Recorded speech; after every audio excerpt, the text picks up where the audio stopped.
NYCHA Bailey Houses.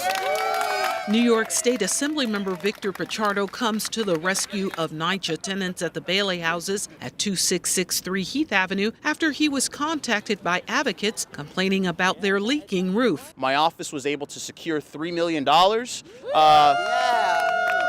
to make sure that my neighbors here at Bailey Houses have a safe, quiet, clean, undamaged home to go to. During a press conference with President of the Bailey Houses, Tisha Jones, and the Northwest Bronx Community and Clergy Coalition, Pichardo shared that along with repairs to the roof, the building faces other challenges ahead. There's water damage all the way to the second and third floor. It's a 20-story building, right? So imagine that. So this roof has been leaking for probably years at this point. Yeah. And so this is creating and exacerbating a bunch of health conditions. We have experienced asthma, mold, and, some mental illness coming home to the conditions that are arising here. See that spot there? They done plastered that spot about 5 times. This spot right here. This here. Uh-huh. Shirley Chapman, who lives on the second floor, took us around her apartment to show the damage caused by the roof, just one of several other repairs needed. Wow.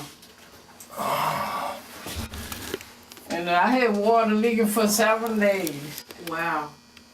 It went all in the living room. In this apartment, Maribel Cordero, who is a neighbor of the tenant currently getting kidney dialysis treatment at a local hospital, says this is what he comes home to. He just want to move out because they fix it and it comes right back down.